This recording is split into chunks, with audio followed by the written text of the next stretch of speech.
அண்டை வீட்டாருக்கு உங்களுடைய நாவினால் தொல்லை கொடுக்க கூடாது. அது ரொம்ப பேருதலாக நீங்க இருக்கணும். அப்ப இபாதத்து எப்படி கவனிக்கப்படுதுன்னு பாருங்க. அல்லாஹ் எப்படி பாக்குறான், இவர் இபாதத்து செஞ்சிட்டாரு, ரொம்ப பெரிய வணக்கசாலி, அதுவே அவருக்கு போதுமான சொர்க்கத்துக்கு அளவுகோல் அப்படி பாக்குறானா, அதன் மூலமாக அவருடைய செயல் எப்படி இருக்குன்னு நல்லா பாக்குறானா, யோசிச்சு பார்க்கணும். அப்ப அண்டை வீட்டார் இடத்திலே நம்முடைய அந்த பழகிற விதங்கள், அதுல ஒரு மென்மை தன்மை, அதுல கடின போக்கு இல்லாமை. இப்போ அவங்க கொள்கையற்றவங்களா இருந்தாங்கன்னு வைங்க, அவங்க ஒரு தர்கா வழிபாடு, இணை வைக்கக்கூடிய காரியங்கள், அதே போல விதத்தான நிகழ்ச்சிகள், ஆடம்பர திருமணங்கள், அதே போல வரதட்சணை திருமணங்கள், இது மாதிரி இருந்துச்சுன்னா அங்க கொஞ்சம் குழா வேண்டிய அவசியம் நமக்கு இல்ல. அண்டை வீட்டார் பக்கத்து வீட்டார் வரதட்சணை வாங்கக்கூடிய திருமணம் அல்லது பெரிய ஆடம்பரமா லட்சக்கணக்கத்துல கொட்டி அவர்கள் மண்டப திருமணம் செய்யறாங்க. இப்போ நான் ரொம்ப அண்டை வீட்டார ரசூல்லா ரொம்ப நெருக்கமா பார்க்க சொல்லிட்டாங்கல்ல, அதனால நான் கலந்துகிட்டேன், இப்படி சொல்லக்கூடாது. மார்க்கத்துல முரணான காரியமா இருந்தா விலகிடணும். மார்க்கத்துல முரணான காரியங்கள் அவர்கள் செய்வார்கள் என்று சொன்னால் அதிலிருந்து நம்ம விலகிடணும். பெற்ற தாயா இருந்தாலும் அப்படித்தானே. அஸ்ஸலாமு அலைக்கும் வரஹ்மத்துல்லாஹி வபரகாத்துஹு. அன்பிற்கினிய சகோதரர்களே, அண்டை வீட்டார் அவர்களுடைய விஷயத்திலே நாம் எப்படி நடந்து கொள்கிறோம் அப்படிங்கிறது ரொம்ப தெரிந்து கொள்ள வேண்டிய விஷயமாக இருக்கிறது. இஸ்லாமிய மார்க்கம் நமக்கு பல விஷயங்களை கற்றுத்தந்த ஒரு அற்புதமான மார்க்கம்.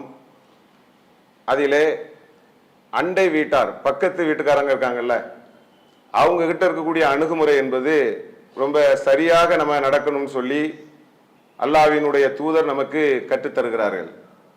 பொதுவாக நம்முடைய இயல்பு எப்படி இருக்குன்னு கேட்டா, அருகில் இருக்கக்கூடிய நபர்கள் இவங்க கிட்ட எல்லாம் கோபமா எரிச்சலா தான் நம்ம இருப்போம்.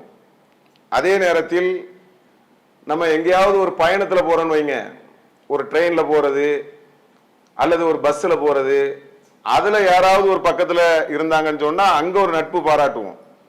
நம்முடைய வீட்டினுடைய அருகில் இருக்கக்கூடிய ஆளிடத்தில் நமக்கு ஒரு நட்பு, ஒரு அன்பு என்பது வருவது ரொம்ப கஷ்டமாக இருக்கிறது. அதை செய்யறது கிடையாது.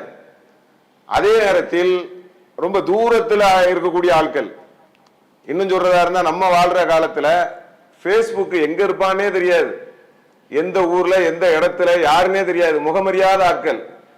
பேஸ்புக்கே இப்படி என்ன மாதிரி அதை அறிமுகப்படுத்துகிறது, உங்களுடைய நண்பராக இதை ஆட் செய்து கொள்கிறீர்களா, உடனே இவர் அதை இணைத்துக் கொள்கிறார்.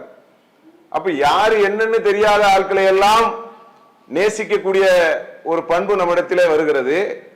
அண்டை வீட்டார் பக்கத்து வீட்டுக்காரர்கள், நம்மை சுற்றி இருக்கக்கூடியவர்கள், ரொம்ப நெருக்கத்தில் இருக்கக்கூடியவங்க, அவங்க கிட்ட நம்ம எப்படி அணுகிறோம், அவங்க இடத்துல நம்முடைய செயல்பாடு என்பது எப்படி இருக்கிறது, அது எலியும் பூனை மாதிரி தான் என்ன செய்யறாங்க, பெரும்பாலான ஒரு பண்பை பலர் வளர்த்துக் கொள்கிறார்கள்.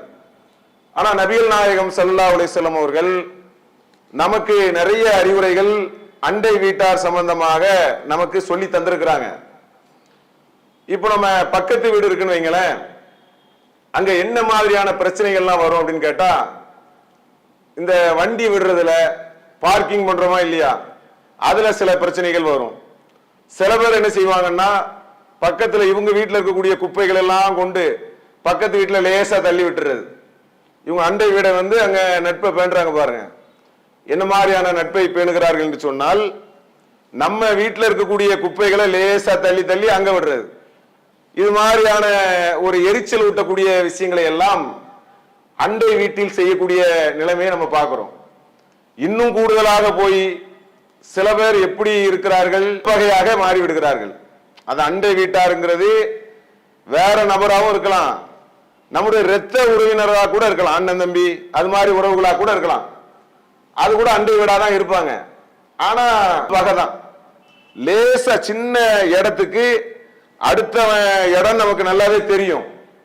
சொத்து அந்த மாதிரியான விஷயங்கள் வரக்கூடிய நேரத்தில் அந்த பக்கத்தில் இருக்கக்கூடியவர் நம்முடைய அண்டை வீட்டார் என்பவர் நம்முடைய நெருங்கிய உறவினராக இருப்பாரு. சொத்து பிரச்சனை வரும், வேணும்னு வம்படிக்கு லேசா நூலிலையில் ஒரு இடத்த பக்கத்தில் இருக்கக்கூடிய இடத்த அபகரிக்கிறது. அது என்ன ஒரு ஆசை, ஒரு கிரவுண்ட் இடம் இருக்கும், இன்னொரு பக்கத்துல இங்க இடம் இருக்கிறது, அது அண்டை வீடு.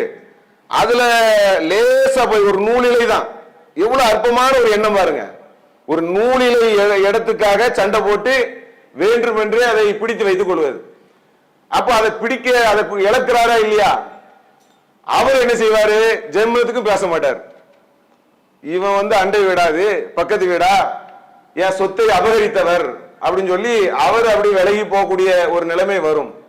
அப்ப அண்டை வீடு என்பது ரொம்ப சண்டையாகவும் சச்சராகவும் எரிச்சல் ஊட்டக்கூடிய அளவுக்கும் இன்னைக்கு பலருடைய நிலைமை என்பது இருந்து கொண்டிருக்கிறது.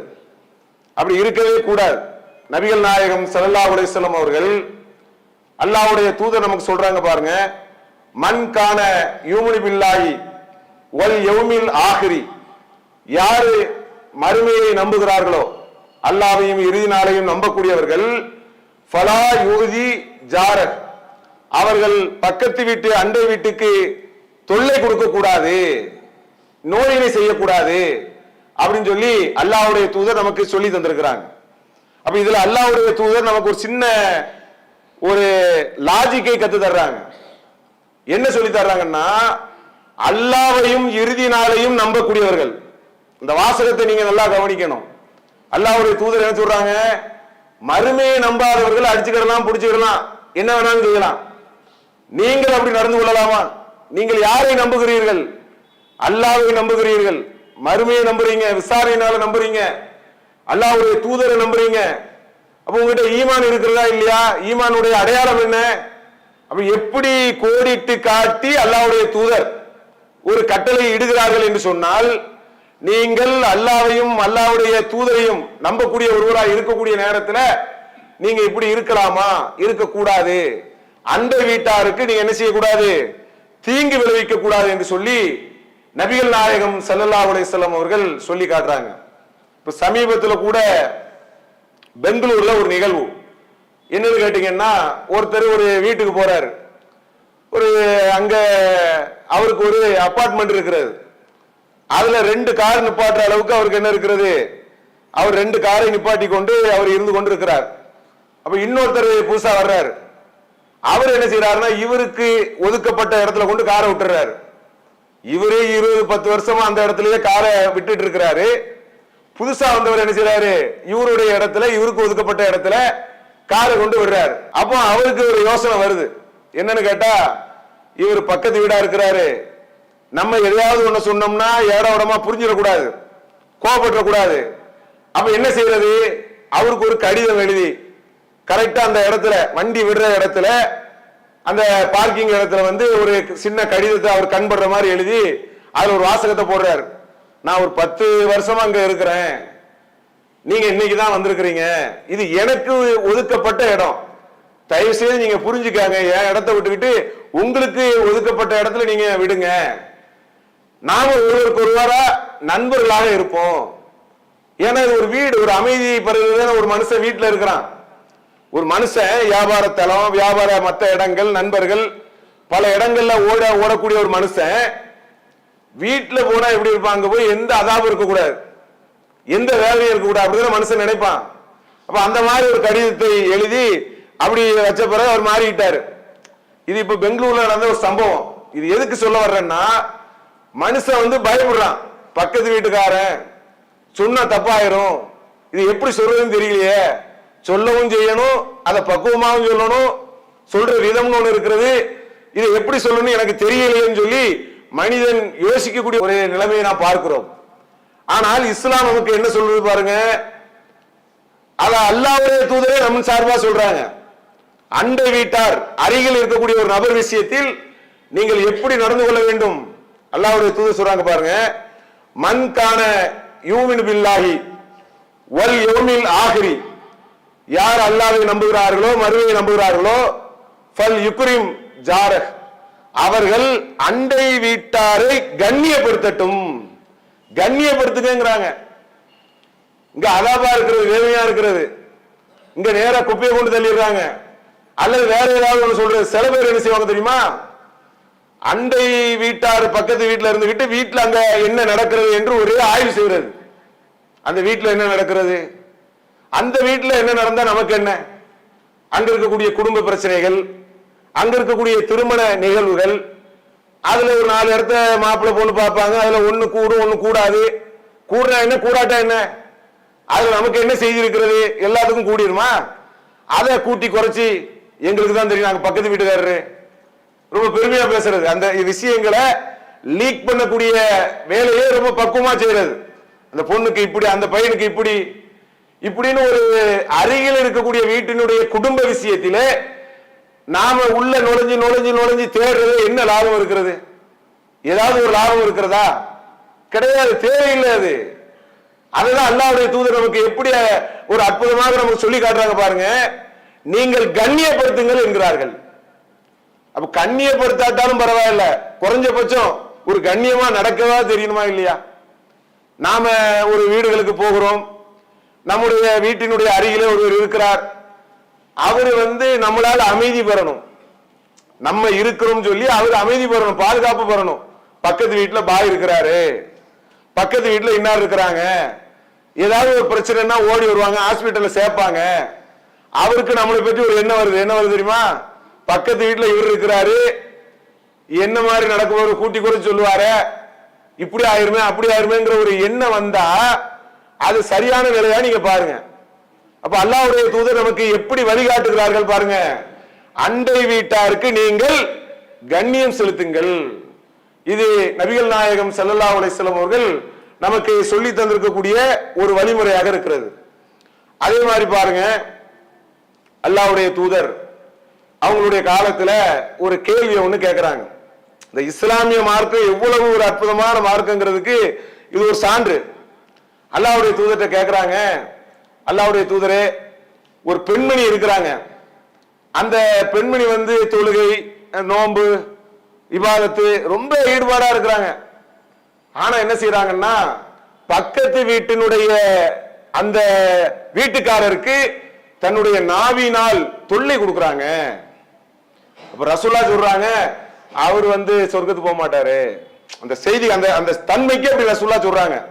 ஒரு நபரின் தன்மை அப்படி இருக்குன்னு சொன்னா அது எப்படி சொர்க்கத்துக்கு போக முடியும்? அல்லாஹ்வுடைய தூதர் அப்படி சொல்றாங்க. அப்ப இன்னொருவர் இருக்கிறார், அவர் எப்படின்னு கேட்டீங்கன்னா, அவரால் முடிஞ்ச நோன்பு இபாதத்து இப்படி செய்யறாங்க, ஆனா அவரால அண்டை வீட்டாருக்கு எந்த தொல்லையும் கிடையாது அப்படின்னு சொல்லி சொல்றாங்க. சொல்லும் போது அல்லாஹ்வுடைய தூதர் சொல்றாங்க, அப்படி என்றால் அவர் என்ன செய்வாரு? சொர்க்கத்துக்கு செல்வார். இதுல ரொம்ப கவனிக்கணும். இதுல எப்படி இஸ்லாம் நமக்கு கற்று தருதுன்னு பாருங்க.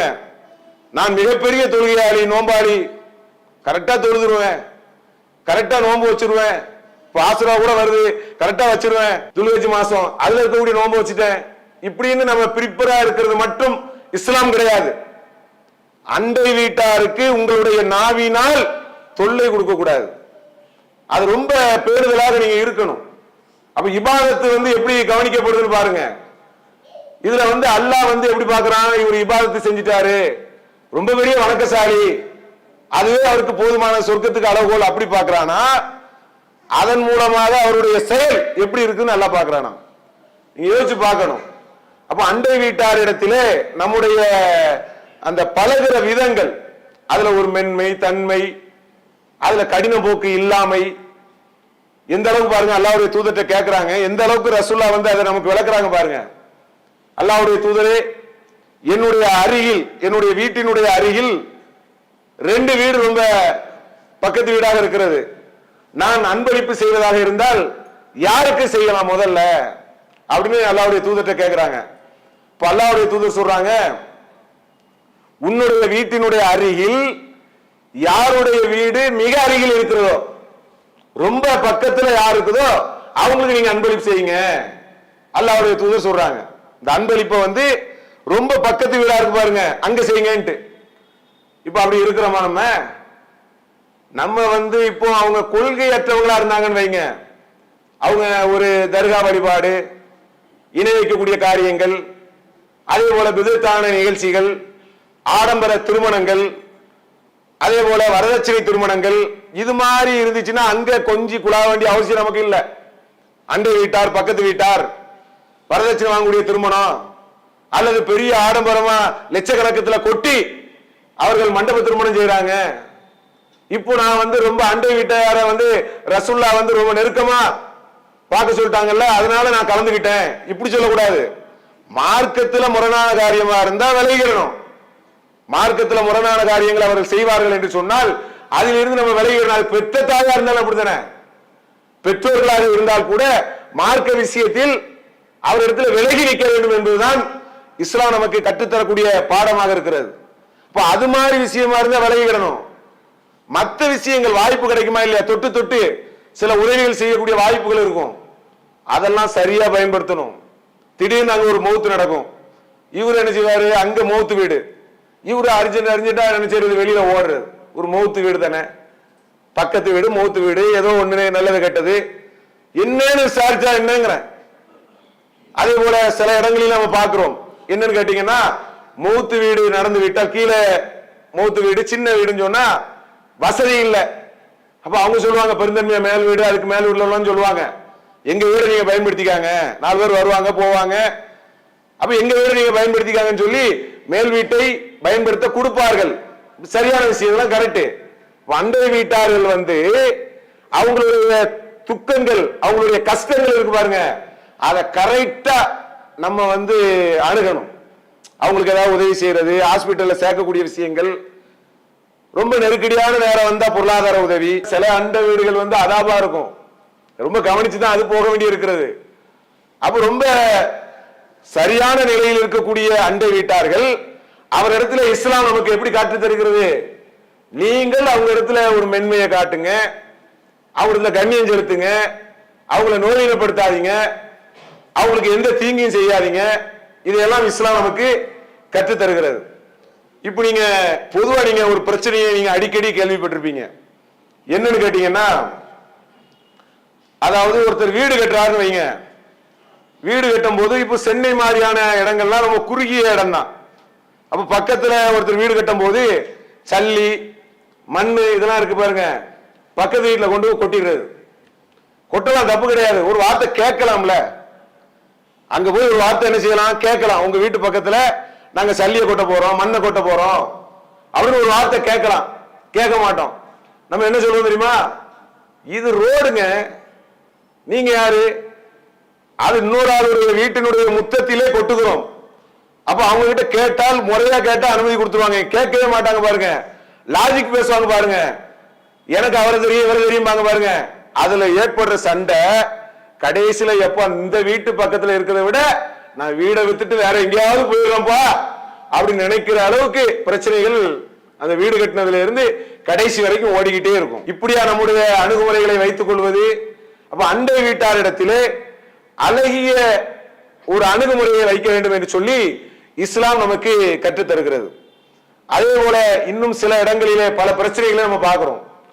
என்னன்னு கேட்டீங்கன்னா, இப்போ ஒரு நீங்க நாகர்கோவில் இது மாதிரி கேரளா சைடு இருக்கு பாருங்க, அங்கெல்லாம் சமதளமா இருக்காது.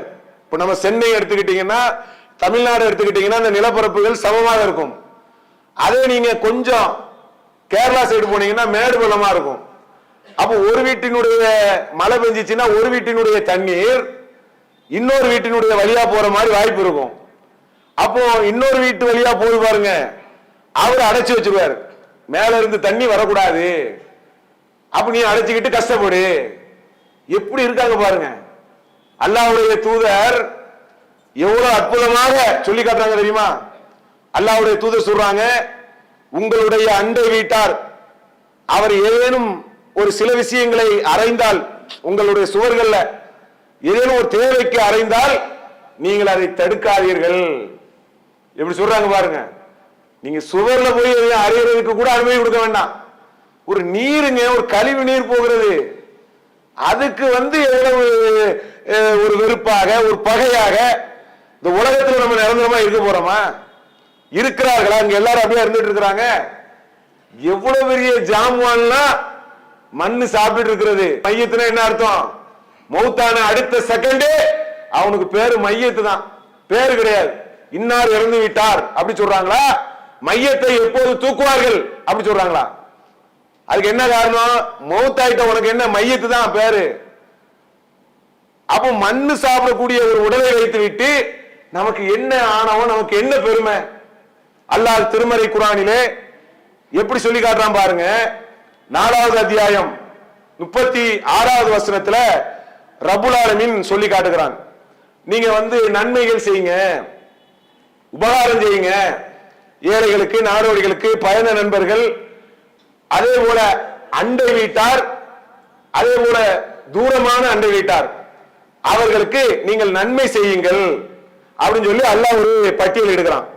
அப்படி பட்டியலிட்டு விட்டு அல்லாஹ் சொல்றான், இன்னல்லாஹ லா யுஹிப்பு மன் கான முஹ்தாலன் ஃபகுரா, பெருமை அடித்து கர்வம் கொள்ளக்கூடியவர்களை அல்லாஹ் நேசிக்க மாட்டான். எப்படி அல்லாஹ் சொல்றான் பாத்தீங்களா? நெருங்கிய அண்டை வீட்டார், தூரமான அண்டை வீட்டாருக்கு நீங்க நன்மை செய்யுங்க அப்படி சொல்லிக்கிட்டு அல்லாஹ் சொல்றான், பெருமை அடித்து கர்வம் கொள்ளும் எவரையும் அல்லாஹ் நேசிப்பது இல்லைங்கிறான். அப்ப அல்லாஹ் என்ன சொல்றான், நான் ஏன்பா நன்மை செய்யணும்? எனக்கு என்ன தேவை இருக்கு? எனக்கு சொத்து இருக்கு, சுகம் இருக்கு, கடையில் ஓஹோ 40 பேர் வேலைக்கு இருக்கிறாங்க.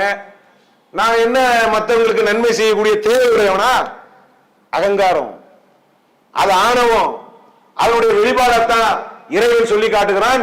பெருமை அடித்து கர்வம் கொள்ளும் எவரையும் இறைவன் நேசிப்பதில்லைங்கிறான். அப்ப அண்டை வீட்டாரிடத்தில் நம்முடைய அணுகுமுறைகளை இஸ்லாம் மிக அற்புதமாக நமக்கு கற்றுத் தருகிறது. எந்த அளவுக்கு பாருங்க, அதாவது உமர் ரலியல்லாஹு அன்ஹு அவர்கள் அவங்க ஒரு செய்தியை சொல்றாங்க. அவங்களுடைய வீட்டினுடைய அருகில் இன்னொரு நபர் இருக்கிறாங்க. அவங்க 2 பேரும் என்ன செய்யறாங்கன்னு கேட்டா, நபிகள் நாயகம் ஸல்லல்லாஹு அலைஹி வஸல்லம் இடத்திலே மார்க்கத்தை கற்றுக்கொள்ளணும் அப்படிங்கிறதுக்காக ஒரு நாள் ஒதுக்குறாங்க. உமர் அவங்களும் அதே போல இன்னொரு நபி தோழரும் 2 பேரும் பக்கத்து வீடு. அப்ப அவங்க என்ன செய்யறாங்கன்னா, அல்லாஹ்வுடைய தூதர்ட்ட மார்க்கத்தை கத்துக்கிடணும். அப்ப உமர் ரலியல்லாஹு அன்ஹு அவர்கள் அவங்க ஒரு நாள் போவாங்க, ரசூலுல்லாஹ்ட்ட மார்க்கத்தை கத்துக்கிடுவாங்க, வகியை கத்துக்கிடுவாங்க, வேற செய்திகள் மார்க்கம் சம்பந்தமான தொடர்புகள் இருந்தா கத்துக்கிடுவாங்க.